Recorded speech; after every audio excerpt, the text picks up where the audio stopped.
فنا فی اللہ کی مظہر میں بقا کا راز مضمر ہے.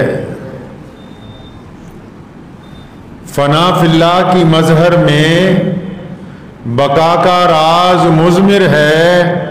جنہیں مرنا نہیں آتا انہیں جینا نہیں آتا. آج رمضان المبارک کا تیسرا جمعہ ہے، دوسرا عشرہ ہے جو آج ختم ہو رہا ہے. اس کے ساتھ ساتھ یوم بدر کے مقدس ایام چل رہے ہیں. وہ تاریخی دن ہیں رمضان المبارک کے کہ جن میں اللہ کے پیارے نبی حضرت محمد رسول اللہ صلی اللہ علیہ وسلم نے رمضان کی حالت میں کفر کے خلاف پہلی جنگ جو میدان بدر کے مقام پر آج سے 1450 سال پہلے ہوئی اس میں فتح حاصل کی.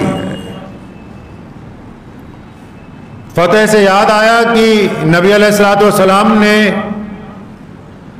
جب میدان بدر میں فتح حاصل کی تو اسی دن روئے زمین پر یہ بات لکھ دی گئی کہ فتح اسلام کا مقدر ہے. دنیا کی کوئی بڑی سے بڑی طاقت کبھی بھی اہل اسلام کو شکست نہیں دے سکتی.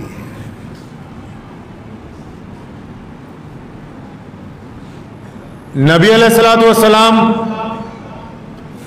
کا رمضان کیسا گزرا، وہ دن کیسے تھے؟ میں بچپن سے بہت چھوٹا تھا تو یہاں آگے بیٹھ کے اپنے والد مرحوم شیر اسلام مولانا حبیب الرحمان لدھیانوی رحمۃ اللہ علیہ کی تقریریں سنا کرتا تھا. تو یوم بدر کے جب دن آتے تھے تو والد صاحب رحمۃ اللہ علیہ بدر کے تمام واقعات کو ہر ایک جمعہ میں تفصیل سے بیان کرتے تھے. کیوں؟ تاکہ اہل اسلام کو یہ بھی یاد رہے کہ ان عبادات کے ساتھ ساتھ روئے زمین پر اسی مقدس مہینے میں نبی علیہ الصلوۃ والسلام نے وہ فتح حاصل کی کہ اگر وہ فتح نہ ہوتی تو خود نبی علیہ الصلوۃ والسلام نے فرمایا ہے، کسی اور نے نہیں.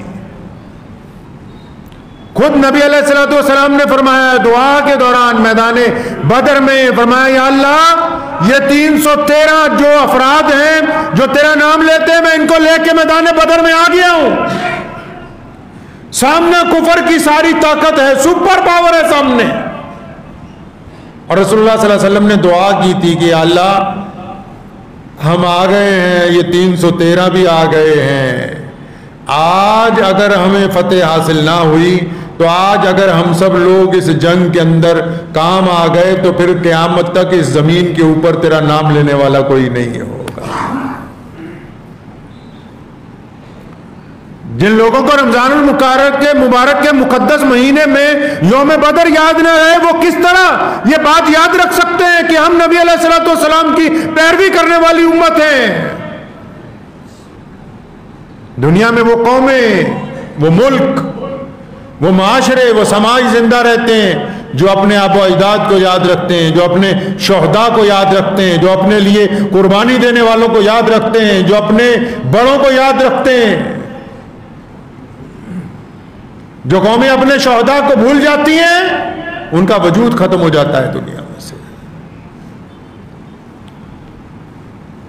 نبی علیہ الصلوۃ والسلام مدینہ منورہ میں رمضان کا مہینہ شدت کی گرمی ہے اور آ کے اطلاع دے دی گئی کہ ابو جہل، عتبہ، ولید، مکہ کے تمام بڑے بڑے لوگ حملہ کرنے کے لیے آ رہے ہیں مدینہ منورہ. اور آپ اسلام کی تاریخ پڑھیں، کیا خوبصورت باتیں نبی علیہ السلام نے کہی ہیں. فرمایا ہم جنگ کی تمنا نہیں کرتے، ہم جنگ کی تمنا نہیں کرتے، ہم لڑنا نہیں چاہتے، لیکن فرمایا جب کوئی جنگ کرنے کے لیے ہمارے دروازے تک آ جائے تو پھر ہم پیچھے نہیں ہٹتے ہیں.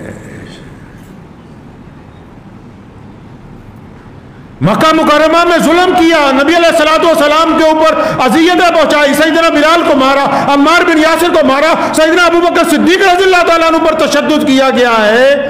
ارے بڑے بڑے لوگوں کو وہاں مارا مکہ مکرمہ میں، اور جب مکہ چھوڑ کے مسلمان مدینہ منورہ آ گئے، مدینہ منورہ میں چاہتے ہیں کہ یہاں سکون سے زندگی گزاریں، چین سے زندگی گزاریں، اللہ تبارک و تعالیٰ کی عبادت کریں، سماج کو اچھا بنائیں، لیکن مدینہ منورہ کی سکون والی زندگی بھی مکے کے کافروں کو اچھی نہیں لگتی، تو وہ جبرن مکے سے نکل کے مدینے پر حملہ کرنے کے لیے آ رہے ہیں۔ یہ جنگ بدر کا پس منظر ہے، اس کی وجہ ہے یہ۔ دنیا کے کفر نے اس وقت سوچا، نبی علیہ الصلوۃ والسلام کے دور میں جو سپر پاوریں تھیں، کیسر و کسرا، پرویز مکے کا سب سے بڑا غنڈہ ابو جہل، ابو لہب، عتبہ، ولید، انہوں نے سوچا کہ محمد رسول اللہ صلی اللہ علیہ وسلم کے چاہنے والوں کی تعداد تو ابھی انگلیوں پر گنی جا سکتی ہے، ہم تو لاکھوں ہیں، ہزاروں ہیں، ہماری تعداد نہیں گنی جا سکتی۔ آپ اسلام کی اس سنہری تاریخ کو اٹھا کے جب کبھی پڑھیں گے تو آپ کا ایمان پختہ ہوگا، اللہ اور اس کے رسول صلی اللہ علیہ وسلم پر یقین پختہ ہوگا، محمد رسول اللہ صلی اللہ علیہ وسلم سے عشق و محبت میں اضافہ ہوگا۔ ایک طرف دشمن یہ سوچتا ہے کہ ہم لاکھوں ہیں، ہماری سرکار ہے، ہمارا اقتدار ہے، یہ گنتی کے لوگ ہیں، لیکن اللہ تبارک و تعالیٰ نے میدان بدر میں دکھایا کہ تعداد اگر زیادہ ہو تو کچھ نہیں ہوتا، اللہ کی مدد اور ہمت اور حوصلے جن کے پاس زیادہ ہوں، فتح ان کے مقدر کے اندر لکھی جاتی ہے۔ ابو جہل اس لیے آیا ہے کہ آج اسلام کو پوری دنیا میں ختم کرنا ہے۔ ہم بدر کو بار بار اس لیے یاد کرتے ہیں کیونکہ بدر ہماری بنیاد ہے۔ جس طرح پہلا کلمہ اشہدو لا الہ الا اللہ وحدہ لا شریک لہ پڑھتے ہیں، علامہ منصور بجنوری مجھے یاد آ گئے صبح صبح فرمایا کرتے تھے کہ بیٹا جنگ بدر اور جنگ احد کلمہ لا الہ الا اللہ اور محمد رسول اللہ کی مظہر ہیں۔ جنگ بدر میں لا الہ الا اللہ کی تکمیل ہوئی اور جنگ احد میں محمد رسول اللہ صلی اللہ علیہ وسلم کے کلمے کی تکمیل ہوئی ہے۔ یہ دونوں جنگ اسلام کے پہلے کلمے کی مظہر ہیں، دونوں کا جنگیں جو ہے۔ جب کہا لا الہ الا اللہ کہ مکمل ایمان اللہ پر ہے تو بدر کے اندر فتح ہوئی۔ احد کے میدان میں ذرا سی بات محمد رسول اللہ کی نہیں مانی، ایک پہاڑی سے مورچہ اپنی مرضی سے ہٹا لیا، بڑی شدت سے بہت سارے لوگوں کی شہادتیں ہوئیں، تو یہ بات سمجھ آ گئی کہ دین کے اندر اگر پیروی کرنی ہے تو ہو بہو محمد الرسول اللہ صلی اللہ علیہ وسلم کی کرنی۔ یہ دونوں جنگیں کلمہ لا الہ الا اللہ محمد الرسول اللہ صلی اللہ علیہ وسلم کی مظہر ہیں۔ تو رسول اللہ صلی اللہ علیہ وسلم مدینے میں سے اطلاع مل گئی کہ ابو جہل آ رہا ہے، بڑا طاقتور لشکر لا رہا ہے، بڑے اونٹ ہیں ساتھ میں، ساز و سامان ہیں، ناچنے گانے والی عورتیں ہیں، ڈھول بجاتا ہوا آ رہا ہے بڑی تیزی کے ساتھ۔ اور ادھر مدینے میں کیا ہے؟ مدینے میں گنتی کے صحابہ ہیں، مدینہ منورہ میں کمزور مسلمان ہیں، مدینہ منورہ کے یہودی مسلمانوں کے خلاف سازشیں کر رہے ہیں، مدینہ منورہ میں کھانے پینے کا سامان پورا میسر نہیں ہے، اور جنگ کے لیے مسلمانوں کے پاس نوجوانوں کی تعداد بھی کم ہے۔ تو نبی علیہ السلام نے اعلان کیا، اعلان کرتے ہیں نا آج کل بھی مسجد میں کھڑے ہو کے ہر نماز میں کہ چندہ دے دیجئے، زکوٰۃ دے دیجئے، صدقہ دے دیجئے، اعلان ہوتا ہے نا۔ تو نبی علیہ الصلوۃ والسلام نے مسجد نبوی میں اعلان کیا، ابھی کون ہے جو اللہ تبارک و تعالیٰ کے راستے میں یہ جو جنگ کی بھٹی ہم پر بھڑکائی جا رہی ہے، کون ہے جو اللہ کے راستے کے اندر جائے گا؟ جتنے دیوانے تھے سارے آ گئے، ان دیوانوں کے پیچھے دو بچے آئے،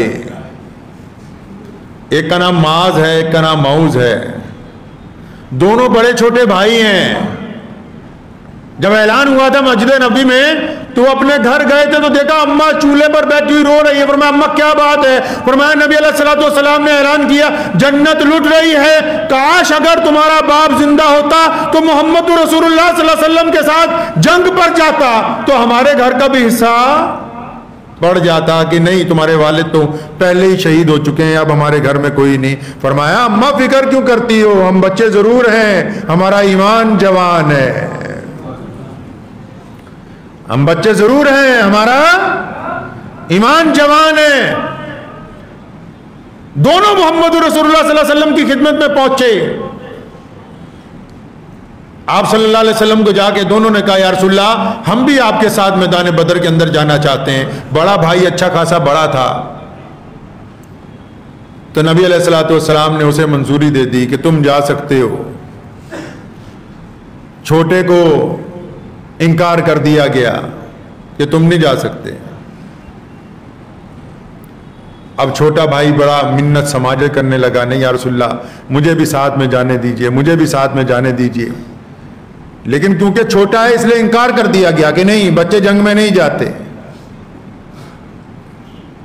اتنے میں اچانک چھوٹا کہنے لگا یا رسول اللہ میں تو اپنے اس بڑے بھائی سے بھی زیادہ پاور والا ہوں، میرے جسم میں اس سے زیادہ بھی طاقت ہے، آپ کہیں تو ہم کشتی لڑ لیتے ہیں، اگر میں اپنے بھائی کو گرا دوں تو میں بھی اس کے ساتھ جاؤں گا، اگر میں اس کو نہیں گرا سکا تو میں واپس گھر چلا جاؤں گا. کس بات کے لیے کشتی ہے؟ قربانی دینے کے لیے. یہ آج کل کے نوجوانوں کی طرح نہیں کہ گلے میں بالی ڈال کے اور گلے کے اندر چینی ڈال کے کان میں بالیاں ڈال کے مسجدوں کے اندر پہنچے. ایسے نہیں اسلام ہم تک پہنچا ہے. جو اچھے خاصے مرد عورتیں بننے کی کوشش کریں. چھوٹے بھائی نے کہا کہ میں کشتی لڑوں گا. نبی علیہ الصلوۃ والسلام مسکرائے اجازت دے دی. اب جب کشتی شروع ہوتی ہے تو چھوٹا بھائی بڑے کے کان میں کہتا ہے کہ بھائی اللہ کے واسطے آپ گر جائیں، آپ اگر گر جائیں گے تو مجھے بھی محمد رسول اللہ صلی اللہ علیہ وسلم کے ساتھ جنگ میں جانے کا موقع مل جائے گا. چنانچہ بڑا بھائی کو گرا دیتا ہے کشتی کے اندر اور دونوں بھائیوں کو جنگ بدر کے اندر جانے کی اجازت مل جاتی ہے. عبد الرحمن بن عوف کہتے ہیں نبی علیہ الصلوۃ والسلام نے مجھے کہا، اب آ تو گئے ہیں بچے، فرمایا مجھے کہا کہ ان دونوں بچوں کا دھیان رکھنا، جنگ میں آ تو گئے ہیں یہ، جب جنگ اپنے عروج پر ہونے والی ہوتی ہے تو جنگ تو تباہی لے کے آتی ہے، جنگ کسی مسئلے کا حل نہیں ہے. لڑائی کے ساتھ زمینیں فتح کی جا سکتی ہیں، دل فتح نہیں ہوتے.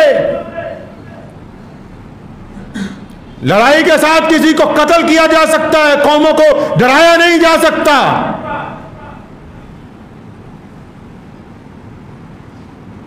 عبد الرحمن بن عوف کہتے ہیں کہ دونوں بچوں کی ذمہ داری میرے ذمہ لگا دی. تو جب جنگ شروع ہوئی تو میں کہتا دل میں سوچتا ہوں کہ کاش تیرے دائیں بائیں دو جوان ہوتے تو میں بھی آج جنگ میں کچھ اپنے جوہر دکھاتا، اب ان بچوں کی حفاظت کروں یا پھر جنگ کے اندر خود لڑنے کے لیے جاؤں. فرمایا میں ابھی یہ سوچ ہی رہا تھا تو میرے دائیں طرف سے ایک بچے نے سر آنکھیں نکالا، اپنا سر آگے کیا، اور بائیں طرف سے دوسرے نے، اور دونوں بھائیوں نے آنکھوں ہی آنکھوں میں کوئی ارادہ کر لیا، آنکھوں ہی آنکھوں میں ارادہ کر لیا. دونوں نے ایک وقت مجھ سے پوچھا ہے چچا اس جنگ میں ابو جہل کون سا ہے جو نعوذ باللہ ہمارا نبی حضرت محمد رسول اللہ صلی اللہ علیہ وسلم کی شان میں بے ادبی کرتے آئے ہیں. صحابی فرماتے ہیں کہ ابو جہل اپنے لشکر کے درمیان میں گھوڑے پر سوار تھا. فرمایا میں نے ان بچوں کو بتانے کے لیے جن کی عمر 15-16 سال ہے ابھی، فرمایا ان کو بتانے کے لیے اپنا ہاتھ اٹھایا اور انگلی کی اس کی طرف. فرمایا میں نے کہا وہ سامنے جو درمیان میں گھوڑے پر سوار ہے، فرمایا ابھی انگلی نیچے نہیں گری. جس طرح تیر کمان سے نکلتا ہے دونوں میرے دائیں بائیں سے نکلے اور جاتے ہی ابو جہل کی دونوں ٹانگیں کاٹ کے گھوڑے سے نیچے گرا دیا اس کو. فرمایا تو کیا سمجھتا ہے کہ محمد رسول اللہ صلی اللہ علیہ وسلم کے ساتھ بد زبانی کرے گا؟ وہ سوچتے تھے کہ کاش میرے ساتھ جوان ہوتے تو میں جوہر دکھاتا. بچوں نے دشمن کے سرگنا کو میدان بدر میں نیچے گرایا ہے. اور یہیں پر بس نہیں ہے، حضرت معاذ رضی اللہ تعالیٰ عنہ جنگ کر رہے تھے، ان کا ایک بازو جو ہے اس کے اوپر دشمن نے اتنی زور سے مارا ہڈی ٹوٹ گئی. اب جب یہ لڑتا ہے تو ٹوٹا ہوا بازو درمیان میں آتا ہے. میدان بدر میں واقعات تو بہت سارے اولو العزم واقعات ہیں. بدر میں جبرائیل اترے ہیں لڑنے کے لیے. بدر میں محمد رسول اللہ صلی اللہ علیہ وسلم سے اور بڑی شخصیت کائنات میں کون سی ہو سکتی ہے جنہوں نے بذات خود اسلام کا دفاع کیا ہے؟ اسی بدر میں محمد رسول اللہ کی رہنمائی میں یہ بچے جب لڑتے ہیں، جب ایک بچے کی بازو کٹ جاتی ہے اور جب وہ پھر بھی لڑتا ہے، وہ بازو درمیان میں آتی ہے بار بار، تو میدان بدر میں اس بچے نے اس بازو کو اپنے پیر سے دباتا ہے اور پھر اپنی ہی تلوار سے اس بازو کو اپنے ٹوٹے ہوئے حصے سے کاٹ کے علیحدہ کرتا ہے اور اس بدر کے میدان میں کہتا ہے کہ جو چیز اللہ کے دین کے اندر رکاوٹ پیدا کرتی ہو اس کا جسم کے ساتھ کوئی حصہ نہیں ہو سکتا. یہ انہوں نے اس لیے کیا کہ ان کو بتانا ہے کل کو بریلوی دیوبندیوں کو، ان انصاری قریشیوں کو جو ایک دوسرے مسلمانوں کی ٹانگیں کھینچتے ہو، ان کا اسلام میں کوئی حصہ نہیں ہے. نبی علیہ الصلوۃ والسلام نے بدر میں فتح حاصل کی. جنگ میں زمین جیتی جا سکتی ہے، لیکن جب قیدی لائے گئے، محمد رسول اللہ نے قیدیوں کو معاف کرنا شروع کیا تو پتہ لگا کہ جنگیں صرف زمینیں جیتتی ہیں، کردار انسان کا دل جیتتا ہے.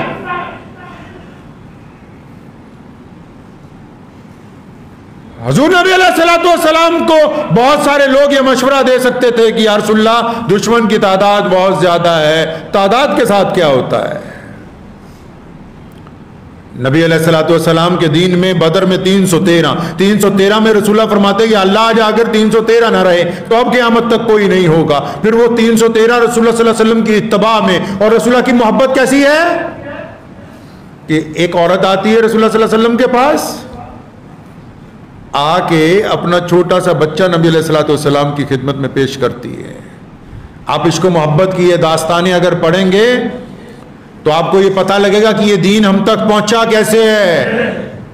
اور پھر یہ فکر بھی دور ہو جائے گی کہ کچھ لوگوں کو غلط فہمی ہے کہ اسلام کو نقصان پہنچایا جا سکتا ہے. اسلام کی فطرت میں قدرت نے لچک دی ہے، یہ اتنا ہی ابھرے گا جتنا کہ دبائیں گے. ایک عورت نبی علیہ الصلوۃ والسلام کی خدمت میں پیش ہوتی ہے. نبی علیہ السلام نے کیونکہ کہا کہ کون ہے جو جنگ کے اندر ساز و سامان دے دے، جنگ کے اندر جوان دے دے، گھر میں کچھ نہیں گھر میں.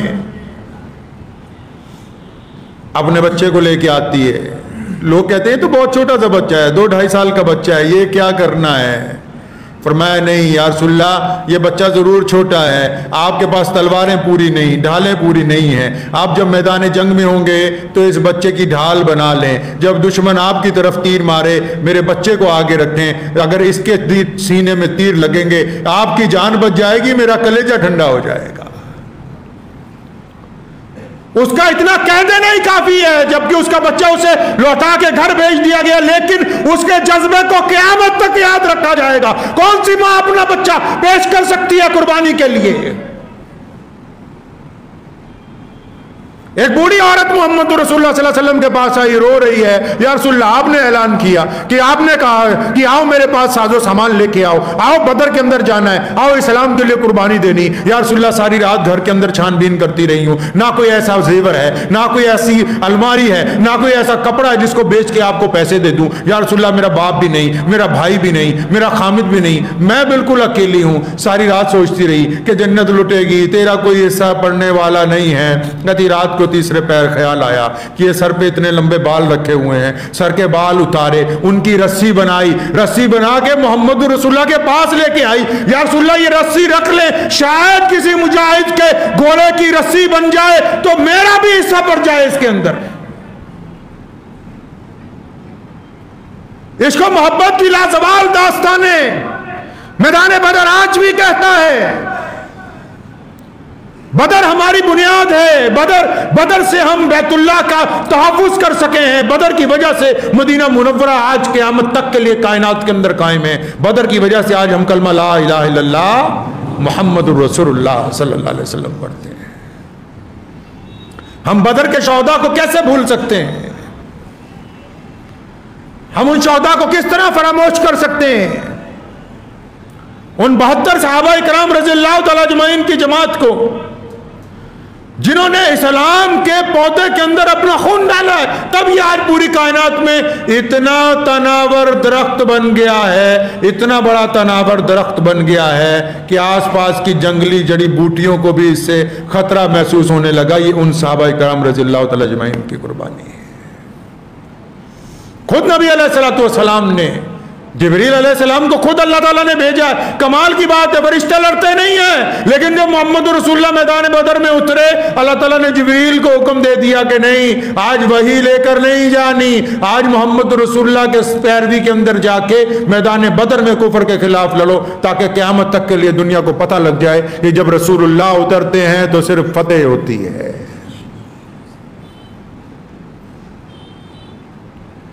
17 رمضان المبارک شدت کی گرمی ہے، دشمن نے سمجھا کہ سب کچھ اس کے قبضے میں ہوگا، لیکن تیز بارش اور آندھی نے پانی کا ذخیرہ ہمیں دے دیا۔ اس کے باوجود رات کے وقت جب دشمن کے سپاہی چوری چھپے پانی پینے آتے ہیں تو محمد رسول اللہ پانی پینے دیتے ہیں، انکار نہیں کیا جاتا۔ یہ روایتیں دنیا کو حسن و کردار کی محمد رسول اللہ نے عطا فرمائی۔ لوگ جنگ جیتنے کے بعد ظلم کرتے ہیں، محمد رسول اللہ جنگ جیتنے کے بعد معاف کرتے ہیں۔ لوگ جنگ جیتنے کے بعد گردنیں اتارتے ہیں، محمد رسول اللہ جنگ جیتنے کے بعد عورتوں کے سر پر دوپٹہ رکھنے کا حکم دیتے ہیں۔ لوگ جنگ جیتنے کے بعد گھروں کے اندر لوٹ مچاتے ہیں، محمد رسول اللہ جنگ جیتنے کے بعد غریبوں کو بھی مال تقسیم کرنے کا حکم دیتے ہیں۔ کفر کی جنگ میں اور محمد رسول اللہ کی جنگ میں زمین اور آسمان کا فرق ہے۔ بہت سارے لوگ آج بھی پچھلے 15-20 دن میں پورے ملک میں جو جلوس نکلے اور پھر جگہ جگہ مسلمانوں پر تشدد، اور اس کے بعد وہاں کی جو سرکاریں ہیں انہوں نے جھوٹے مقدمے بنا کے، شاید کچھ لوگ یہ سمجھتے ہیں ان کو یہ غلط فہمی ہے کہ مسلمانوں کو ڈرایا جا سکتا ہے۔ تختی پہ لکھ لو، دل کی تختی پہ لکھ لو، چاہے کند کروا لو دیوار کے اوپر، کہ جس فرد نے، جس بچے نے پیدائش کے بعد اپنے کان میں یہ سن لیا کہ اشہد ان لا الہ الا اللہ وحدہ لا شریک لہ واشہد ان محمد عبدہ ورسولہ، پوری دنیا کی طاقت اگر ایک طرف لگ جائے تو ان رگوں کے اندر سے محمد رسول اللہ کی محبت نہیں نکال سکتے۔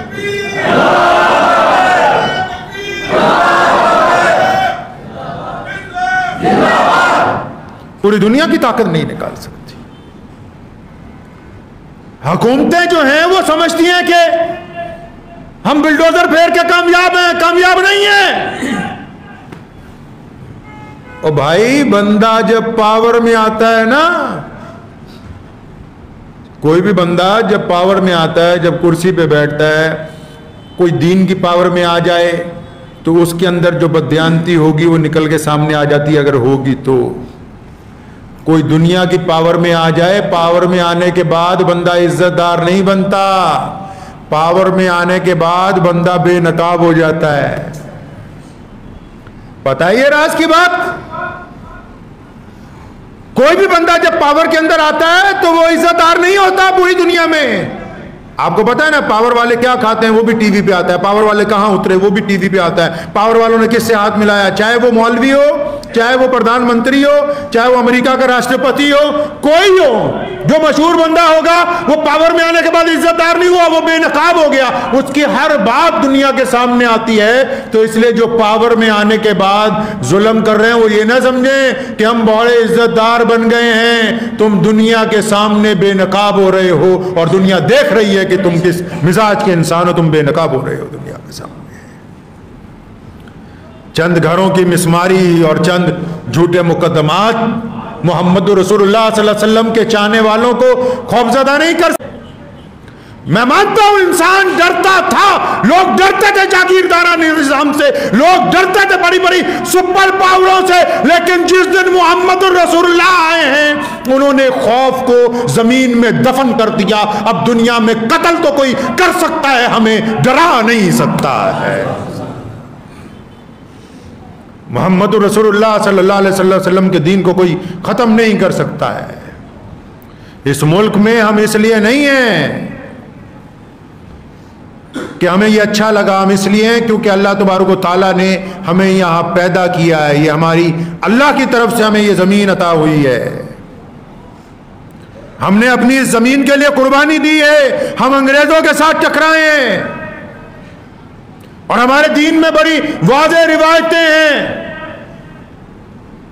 ہم نے ہمیشہ حق اور سچائی کا ساتھ دیا ہے، ظلم اور تشدد کا کبھی ساتھ نہیں دیا ہے، ہم حالات اور وقت دیکھ کر نہیں پلٹتے، حکومتیں متاثر نہیں کر سکتی ہیں علیہ السلام کو، ہم نے انگریز کے خلاف پوری طاقت اس لیے لگائی تاکہ ہمارے وطن پر انگریز ظالم کا قبضہ تھا۔ جب بہت بڑا مغل امپائر اس ملک میں تھا تو نبی خان اور غنی خان رحمۃ اللہ علیہ نے سکھوں کے آخری جو گرو ہیں دشمیش پتا گرو گوبند سنگھ مہاراج کا جب ساتھ دیا، لوگ تو سرکاروں کا ساتھ دیا کرتے ہیں، ہم نے اس لیے ان کا ساتھ دیا کہ اسلام نے یہ ہمیں تعلیم دی ہے کہ اگر حکومت میں کوئی بڑا ظالم بھی تمہارے ہم مذہب بھی بیٹھا ہو تب بھی ہم حق اور انصاف کے ساتھ کھڑے ہوتے ہیں۔ دنیا کا جو نظام ہے وہ اسلام کو متاثر نہیں کر سکتا ہے، اسلام دنیا کی زمینوں پر راج کرنے نہیں آیا، اسلام نے دنیا کے دلوں کو فتح کیا ہے۔ رمضان مبارک کا مقدس مہینہ پوری دنیا کے اندر چلے جائیں، کوئی بتاؤ کوئی ایسا مقدس ماہ جو پوری دنیا کے انسانوں کو خوشیاں عطا کرتا ہو، جو پوری دنیا کے ممالک میں ایک وقت رونقیں لے کے آتا ہو۔ ہم اس لیے نہیں اتراتے ہیں کہ آج پوری دنیا کے اندر مسلمانوں کے بہت سارے ملک ہیں، نہیں، ہم اس لیے زیادہ خوش ہوتے ہیں کہ ہمارے پاس اللہ اور اس کے رسول صلی اللہ علیہ وسلم کی محبتیں ہیں، اللہ اور اس کے رسول کا انصاف ہے۔ ہم اگر کوئی ظلم کرنے والا مسلمان بھی ہو تو اس کے ساتھ نہیں کھڑے ہوتے، یہاں اگر ظلم کرنے والا کوئی غیر مسلم ہو پھر وہ کیا سمجھتا ہے کہ وہ ہم کو خوفزدہ کر لے گا؟ سرکار چاہے جتنی برجی مورخ درشک بنی رہے، پوری دنیا دیکھتی ہے، دنیا دیکھتی ہے۔ میں تو اتنی سی بات جانتا ہوں، بہت سارے مسلمان سوشل میڈیا کے اوپر چاہتے ہیں کہ ہم بھی انہی کی طرح بھڑکاؤ باتیں کریں، ان کی طرح دھمکیاں دیں۔ اسلام بڑا طاقتورانہ مذہب ہے، اسلام بڑا عزت والا مذہب ہے، اسلام بڑی عظمت اور شوکت والا مذہب ہے، اسلام بڑی محبت اور حلیمی والا مذہب ہے۔ اسلام اپنی تعداد پر نہیں اتراتا، اسلام بندے کے کردار کی بات کرتا ہے، کردار کی بات کرتا ہے۔ ہمارے ہاں کوئی سید کا بیٹا ہو اور اسے آتا جاتا کچھ نہ ہو، وہ اس مسلح پر کھڑا نہیں ہو سکتا۔ اور دراوڑوں میں سے جس نے قرآن کو حفظ کیا ہو، جو اللہ اور اس کے رسول کی اطاعت کرتا ہو، تو وہ اس مسلح پر آگے کھڑا ہے، باقی اس کے پیچھے کھڑے ہیں۔ اسلام میں گورے اور کالے کی تمیز نہیں ہے۔ میں مانتا ہوں دنیا کی طاقتیں اسلحے کے ساتھ، ظلم کے ساتھ، بلڈوزر کے ساتھ، تشدد کے ساتھ ڈرانے کی کوشش کر سکتی ہیں، لیکن گورے اور کالے کو ایک ساتھ گلے ملانے کی طاقت ہمارے علاوہ کسی میں نہیں ہے۔ چھوا چھوت کے خاتمے کا دم ہمارے علاوہ کوئی نہیں رکھتا۔ غریب کے کندھے سے کندھا ملانے کی بات اسلام کے علاوہ کوئی نہیں کرتا۔ اپنی تھالی کا کھانا دوسرے کے آگے رکھنے کا درس اور کوئی نہیں دیتا۔ اپنے غیر مسلم پڑوسی کے لیے اپنی جان قربان کرنے کا سبق اسلام نے ہم کو پڑھایا ہے۔ اپنے ملک کے لیے چاہے راج کوئی بھی کرتا ہو، اپنی جان کی قربانی دینے کا درس اسلام نے ہم کو دیا ہے۔ دنیا ہم سے بہتر اسلحہ لا سکتی ہے، ہم سے بہتر کردار نہیں لا سکتی۔ اور بات دنیا میں کردار کی ہوتی ہے، جنگ ایک دن لڑی جاتی، 2 دن لڑی جاتی ہے، کردار ساری زندگی کا ہوتا ہے۔ تو اس لیے ملک کے جو حالات ہیں، گھبرائیں نہیں، گھبرانے کی کوئی بات نہیں۔ ہمیشہ یاد رکھیں جو اونچے پہاڑ ہوتے ہیں بادل وہی بار بار انہیں کو آگے گرتے ہیں۔ ایک واقعہ میں آپ کو سناتا ہوں، اس کے بعد بات ختم کر دیتا ہوں۔ بڑا خوبصورت قصہ یاد آ گیا۔ سیدنا بلال رضی اللہ تعالیٰ عنہ گھر پہنچے مکے میں، ابھی مدینہ نہیں پہنچے، ابھی سرکار نہیں مسلمانوں کی بنی، ابھی مکے کے دن چل رہے ہیں، لوگ مارتے ہیں اینٹیں پتھر روڑے. تو گھر پہنچے تو والدہ نے کہا بلال میں چاہتی ہوں کہ ہم مکہ چھوڑ دیں، باہر چلیں، دور چلتے ہیں. تو گھر تو چھوٹا سا ہے، بلال غلام ہے، چھوٹی سی جھونپڑی ہے، غریب آدمی ہے، کوئی کھیت کھلیان نہیں، جانور نہیں، مال مویشی نہیں. لیکن حضور صلی اللہ علیہ وسلم کی عاشق اپنی ماں کو پیار سے پوچھا اماں جی آپ کو یہ بات کس نے سمجھائی کہ ہم مکہ چھوڑ دیں؟ آپ کے دل میں تو یہ بات آ نہیں سکتی. بات تو اس کے اگر ایک بندہ جس کے پاس ہو ہی کچھ نہ، وہ سوچ سکتا ہے کہ میں نے سفر کرنا. سفر کا ارادہ بھی تب ہوتا ہے نا، کار باہر گاڑی آپ کہتے نہیں چلو سیلف ماریں گے چلیں گے، جیب میں پیسے ہیں کہ چلو باہر کچھ گھوم پھر کے کھا کے آئیں. جس کے پلے ہی کچھ نہ ہو وہ سوچتا ہے کہ گیڑی مارنی ہے، وہ سوچتا ہے کہ کپڑے کی دکان پہ جا کے کپڑا خریدنا ہے، وہ نہیں سوچ سکتا. اپنی ماں کو پوچھا اماں جی آپ کو یہ بات کس نے سمجھائی ہے؟ فرمایا بلال آج ابو جہل آیا تھا ہمارے گھر. ابو جہل آیا خود. ابو جہل کون ہے؟ مکے کا گورنر ہے، بادشاہ ہے وہاں کا. میں ابو جہل کے ساتھ عتبہ بھی آیا، ولید بھی آیا. یہ کون ہے؟ یہ کروڑوں پتی اسامیاں ہیں اس دور کی، کیبنٹ کے وزیر ہیں. کہاں جا رہے ہیں جی؟ سیدنا بلال کے گھر. بلال کون ہے؟ بلال حبشی ہے، بلال کالے ہیں، بلال کے پاؤں میں جوتی نہیں، بلال کے کپڑے پھٹے ہوئے ہیں، بلال کے ہونٹ موٹے موٹے، بلال غلام ہے. اور بلال محمد الرسول اللہ صلی اللہ علیہ وسلم کے صحابی بن گئے. بلال جب بیت اللہ کی مسجد، یہ جو اسلام آنے سے پہلے سے ہے، کعبہ جو ہے محمد رسول اللہ سے پہلے سے ہے، ابراہیم علیہ السلام نے بنایا تھا. تو بلال اگر کعبے میں جانا چاہتے ہیں نا تو ابو جہل کہتے ہیں نہیں تو اندر نہیں جانا، تیرا رنگ کالا ہے، کوشش کرتے ہیں تو مارتا ہے. تو بلال کہتے ہیں ایک دن میں شام کو پہنچا گھر، سارا دن مار کھاتا ہوا آتا تھا. تو اماں نے کہا کہ بیٹا آپا مکہ چھوڑ کے کہیں اور چلے. تو اپنی ماں کو محبت سے پوچھا اماں جی آپ کو یہ بات کس نے سمجھائی کہ ہم مکہ چھوڑ کے کہیں اور چلیں؟ فرمایا آج ابو جہل آیا تھا ہمارے گھر، عتبہ ولید فلاں فلاں آئے تھے سارے کے سارے. انہوں نے آ کے گزارش کی، ریکویسٹ کی ہے، منت کی ہے کہ بلال کی اماں ہم تیرے بیٹے سے پریشان ہو گئے. یہ گلی کوچوں میں سے جب گزرتا ہے زور زور سے کہتے ہیں اللہ احد. ہمارے بچے اس کو پتھر مارتے ہیں، اس کے گلے میں رسی ڈال کے کھینچتے ہیں، اس کے اوپر لاٹھیاں برسائی جاتی ہیں، اس کی چھاتی پر پتھر رکھے جاتے ہیں، اس کو سارا دن دھوپ میں کھڑا کیا جاتا ہے. لیکن یہ اتنا سخت جان ہے کہ جب پھر چلتا ہے تو زور سے کہتا ہے اشہد ان محمدًا عبدہ ورسولہ. ہمیں اس کے ان کلموں سے بڑی تکلیف ہوتی ہے، بس اب ایک آخری سہارا تو بچی ہے. سب کچھ کر لیا ہے، کر سب کچھ لیا، اب تو بچی ہے، تیرے سے ریکویسٹ کرنے آئے ہیں، منت کرنے آئے ہیں، اس کو لے جا یہاں سے، کہیں باہر چلی جا. سیدنا بلال رضی اللہ تعالیٰ عنہ نے اپنے دونوں ہاتھوں سے اپنی ماں کے کندھوں کو پکڑا. یہ سرکاری ملاؤں کو یہ کبھی نہیں روایتیں ملیں گی کتابوں میں، تمہیں بتاؤں میں. اپنی ماں کو دونوں کندھوں سے پکڑا، اللہ اکبر کا نعرہ لگایا. فرمایا اماں جی یہ تو ہمیں انسان ہی نہیں سمجھتے تھے، محمد رسول اللہ کی برکت سے انہوں نے ہم کو تسلیم کر لیا ہے. آج کے دنیا میں ہم بھی رہتے ہیں، یہ محمد رسول اللہ کا کمال ہے. طاقت کو تسلیم کیا ہے. ہمیشہ یاد رکھیں اگر کوئی آدمی آپ اس کو کچھ نہیں کہتے، وہ بار بار آپ کی برائی کرتا ہے، تو اس بات کو مان رہا ہے کہ یہ مجھ سے زیادہ طاقتور ہے، یہ مجھ سے زیادہ اچھا ہے.